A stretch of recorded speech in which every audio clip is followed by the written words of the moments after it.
lo prometido, diputada Mariana Zubik, lo primero que quería preguntarle es, de todo lo que ha pasado en esta declaración de Cristina Fernández de Kirchner indagatoria, ¿qué es lo que más le llamó la atención a usted que conoce tan bien el paño?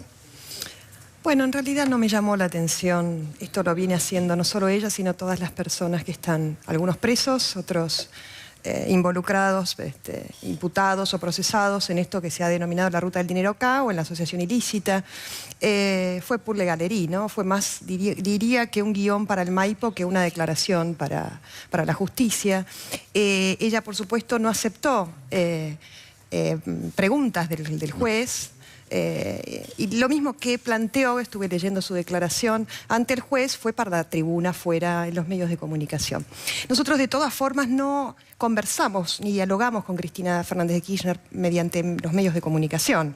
Lo que nosotros hemos hecho durante estos años es presentar pruebas ante la justicia. Y la justicia, muy bien hiciste vos el relato respecto a cuáles son la cantidad de causas que hay, ¿no? Por ejemplo, vemos en Julio Devido llega a aproximadamente a 146 denuncias. 146 denuncias. Es una de las personas que en la historia argentina jamás, no ha habido otra persona, otro funcionario público o de la clase política que haya detentado esa cantidad de causas, ¿no? Y Julio Devido es clave en esto, por supuesto, y es determinante en lo que es la causa de asociación ilícita, que déjame decirte, lleva ya 8 años. ¿Y de qué se trata esta causa? Esta causa lleva aproximadamente 230 pruebas que configuran la asociación ilícita. En este dictamen que resuelve Policita, y la verdad que fue muy minucioso, que tiene que ver, por supuesto, con la totalidad de las cosas que llevamos y que presentó Elisa Carrió en el año 2008, lo que él plantea es lo siguiente, dice, divide la presentación en 2 etapas. Y dice, por un lado, habla de la amistad, ¿no? Personal del expresidente de la Nación con Lázaro Báez, y de esa amistad habla además de la relación comercial. Y déjame decirte lo siguiente, en realidad sí hay una amistad, y sí ha sido beneficiado Lázaro Báez desde el momento en el cual asume la presidencia de la Nación Cristina Fernández de Kirchner, mucho más que cuando Néstor Kirchner era presidente de la Nación. Que esto tira por la borda los dichos de Fariña, que Fariña decía no tenían buen vínculo o no fue beneficiado desde que ella asumió. Las pruebas dicen lo contrario. ¿Por qué? Hay, en función de decretos de necesidad y urgencia, de cuando ella era presidente de la Nación, que lo que hace es darle vía libre a José López. A través de un decreto, ¿no?, que es el 54/9, faculta directamente a José López a que instruya directamente todos los decretos de necesidad de urgencia directamente a Lázaro Báez. Y todas las partidas presupuestarias, ya sea el presupuesto, los fideicomisos, los decretos de necesidad de urgencia y las reasignaciones presupuestarias de los ministros, de la jefatura de gabinete, perdón, fueron mucho más onerosas en la presidencia de la Nación de Cristina Fernández de Kirchner que la de Néstor Kirchner. Claro. Así las obras, es decir, las obras más grandes, por ejemplo, te cito una, remediación de canteras, que en realidad era tapar pozos. Claro. Le asigna a Cristina Fernández de Kirchner cerca de 2.500 millones de pesos. Y esta cifra, recordemos que en un momento la Auditoría Vialidad Nacional dice, bueno, aproximadamente fueron 27.000 millones y luego nosotros le planteamos no. Se están olvidando de lo que nosotros veníamos diciendo, de las adendas o mayores costos, claro, y eso asciende a 33 millones. Efectivamente, la Auditoría Vialidad Nacional llega a esa cifra. 33.000 millones que fueron otorgados a Lázaro Báez. ¿Y cómo fue esto? Del presupuesto nacional, 11,2% fue destinado a Lázaro Báez directamente. Sí. Y en concepto de obra pública, exclusivamente en la provincia de Santa Cruz, no hablamos ya de otras provincias. De otras provincias donde también tiene negocio. Exacto. Le significó cerca del 85% a Lázaro Báez. ¿Por qué? Porque estaba cartelizada la obra pública. ¿Qué significa esto? Él compró y se apropió de la totalidad de las empresas constructoras. Y lo que dice es lo siguiente. Crea Néstor Kirchner el Ministerio de Planificación. Modifica la ley de ministerial y crea el Ministerio de Planificación. Entonces dice, exportan de Santa Cruz el mismo modelo a nivel nacional, con los mismos funcionarios. De esa manera crean la Secretaría de Obras Públicas, a quien designan en ese lugar a José López. Sí. Y luego una persona que es primo, hermano de Néstor Carlos Kirchner, que es Carlos Santiago Kirchner. Sí.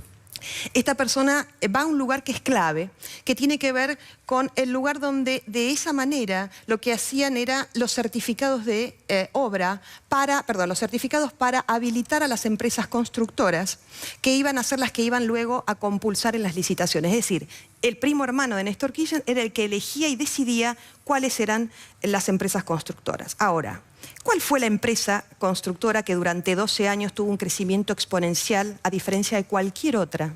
Que tuvo un tratamiento privilegiado en cuanto a, primero, certificados de obra por adelantado en tiempo récord, Austral Construcciones y el Grupo Báez.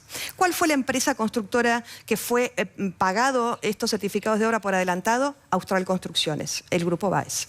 ¿Y cuál fue el grupo de empresas de construcción que además de eso a finalizar diciembre del 2015 tenía la cuenta en cero, es decir, que se le había pagado la totalidad de las obras? El Grupo Báez. Claro. Bien, eso por un lado. ¿Y cuál fue la empresa en crecimiento patrimonial número 1 en la historia argentina? Austral Construcciones se inicia en el 2003 con 12.000 pesos y termina en el 2015 con un patrimonio de 17.000 millones de pesos. Esto significa un crecimiento patrimonial de la empresa de 45.000% y de crecimiento patrimonial personal de él y de sus hijos de también 45.000%. No hay registro en la historia argentina de un ascenso de ese tipo. Esa es la famosa movilidad social ascendente. La movilidad social ascendente. Usted recién hablaba de Vido y del rol que ha jugado José López. Yo quiero que repasemos un video donde la psicología aflora, donde los actos fallidos hablan mucho más que las palabras. Miren lo que decía don Julio de Vido en aquella época. Muy importante lo que ustedes puedan hacer en cada municipio. El negocio mío y de López, no es que ustedes demoren las obras, queremos que las terminen rápido y vengan por más obras, porque el modelo se autoincentiva a partir de un proceso de inversión y mayor inversión. Por eso decimos el que más hace, más lleva. El que termina más rápido las obras que firmaron hoy, le vamos a dar más obras para que el proceso sea virtuoso. Es realmente increíble, ¿no? Es realmente increíble la manera, no solo acto fallido, sino la manera, yo diría, de sentirse con una impunidad tremenda para actuar. Lo único que me explica esa situación es que soñaban quedarse toda la vida. Absolutamente. Soñaban quedarse toda la vida, motivo por el cual no les dio tiempo a sacar el dinero en su totalidad. ¿Qué? Recordemos también el accionario, recién planteaba Gilles Carbó y Justicia Legítima, no nos olvidemos de Abona. Claro, Angelina Bona. De Angelina Bona, cómo encubrió. Es decir, lo que tuvimos acá verdaderamente fue, y lo que dice Policita también en este dictamen no fueron hechos aislados. Fue una matriz de saqueo sistemática, constante y reiterada que estafó al pueblo argentino durante 12 años. Entonces plantea no solo desde el Ministerio de Planificación, que era desde allí donde se ejecutaban la mayor cantidad de obras, sino la complicidad directa de la totalidad de los organismos de control, que en realidad, en vez de vigilar los actos de gobierno, ¿no? Y controlarlos, lo que hacía era protegerlos y facilitar ese andamiaje para continuar con el saqueo. Ahora, en la conducción, según Policita y Maíquez, digamos, el plan sistemático de saqueo era una asociación ilícita liderada primero por Néstor y luego por Cristina. Yo decía hoy, y le pido si le parece correcto o si no que su verdadera opinión, ¿cuál es el rol de Julio de Vido en todo esto? Era como una especie de, no sé, de jefe de operaciones, de gerente de compra de voluntades y manejo del dinero. Era el cajero, como dijo en su momento tan tempranamente la doctora Carrió. Era el cajero.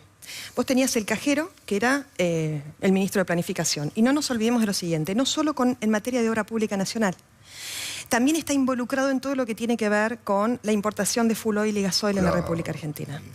Y eso es muchísima cantidad de dinero. Los negocios con Venezuela. El tema de la triangulación con Venezuela e Irán. Es decir, nosotros recién ahora estamos avanzando en lo que es obra pública con las Orbaez y tan solo con la provincia de Santa Cruz.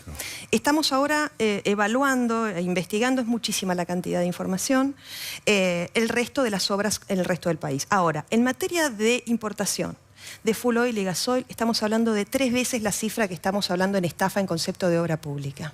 Y cuando hablamos del tema de la triangulación con la embajada paralela, estamos hablando de casi 3 veces más.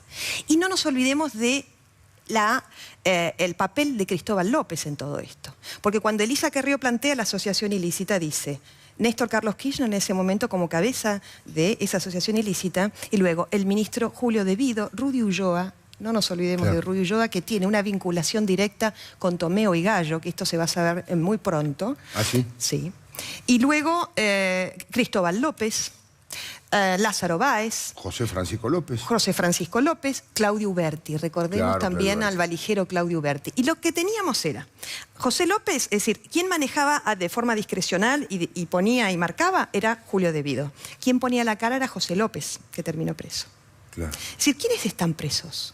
Y eso es una de las cosas que tenemos que empezar a hablar. Muy bien decías vos respecto a la especulación política electoral que hay respecto a garantizar la impunidad a la jefa de la asociación ilícita. Que nosotros, por supuesto, estamos totalmente en contra de eso. Si nosotros queremos un cambio en la República Argentina, tenemos que terminar con esta cultura de impunidad que además va a significar, y en esto creo que personas que van a hablar respecto a la economía pueden acompañar lo que decimos, que tienen que ver con lo siguiente. Si nosotros queremos inversiones en nuestro país, tenemos que mostrarle al mundo que esto no es un viva la pepa, que el que las hace, las paga. Claro. Es y que seguridad acá hay jurídica. seguridad jurídica. Claro, claro. Entonces, de la única manera que en realidad podemos poner de pie este país es, en primer lugar, modificar la confianza que hay entre la gente y la clase política, que obviamente está muy devaluada y con justa razón. Y esto se hace única y exclusivamente con ejemplaridad y con decisión política. Entonces, especular política y electoralmente con Cristina Fernández de Kirchner, presa o no, es hasta inmoral. Sí, ahora, ¿usted responsabiliza al gobierno de Cambiemos de eso o se está refiriendo al propio Frente para la Victoria? Mira, a todos aquellos que estén especulando electoralmente con todas las causas de impunidad. Pues ¿sabes qué pasa? Estamos hablando de 14 millones de pobres. Y la corrupción es la contracara de la pobreza y lo estamos viendo. Y es la contracara de la pobreza y la corrupción mata y lo vimos con la tragedia de Once. Entonces, todos ustedes, la verdad, y en esto lo hemos dicho y lo hemos charlado muchas veces, los medios de comunicación oficiaron de fiscales de la nación. Y los que están presos, Alfredo, están presos porque ustedes los mostraron por televisión en delito infraganti. No porque la justicia avanzó con medidas de prueba. ¿Entendés? Sí, sí, Lázaro Báez a punto de escaparse, Ricardo Jaime autodenominado corrupto, digamos reconocido corrupto. Exactamente. Y obviamente José López con los 9 millones de dólares tratando de esconderlos allí en el monasterio. En ese sentido tiene razón. Yo no sé si el gobierno de Cambiemos, pero se lo pregunto a usted, tiene injerencia en la justicia para acelerar o frenar las causas. ¿Hay operadores del gobierno que aceleran o frenan las causas de acuerdo a la conveniencia política? Lo hemos denunciado con Elisa Carrió, lo ha denunciado y lo sostiene, ¿no? Ahora es gravísimo eso, Mariana Zubich. Si el gobierno que ustedes integran acelera y desacelera causa, es gravísimo. Es gravísimo. Me parece que ameritaría una discusión mucho más a fondo dentro de Cambiemos. Absolutamente, y es la que estamos dando. Y es la que públicamente está dando Elisa Carrió. Y además en esto varias cosas, ¿no? Cuando Lilita plantea toda esta banda que ha sido comandada por Scioli, y lo primero que dijeron fue esa denuncia no tiene sustento, y luego vimos los allanamientos en el Country Abril, el Dragón Alado, etcétera, etcétera, ¿no? La verdad es esta. Y en esto iba, no solo nosotros, sino muchas otras figuras políticas y referentes políticos que han llevado adelante causas de corrupción. Y en esto no es un planteo de victimización. Hemos arriesgado nuestra vida y la vida de nuestra familia. Y bueno, Elisa Carrió dio todo por esto, ¿no? Afecciones en su salud le han significado esta lucha durante más de 20 años. Y nosotros no estamos en condiciones de entregar eso bajo ningún concepto. Mariana Zubich ha sido muy amable. Muchísimas gracias, Gracias por estas reflexiones como siempre.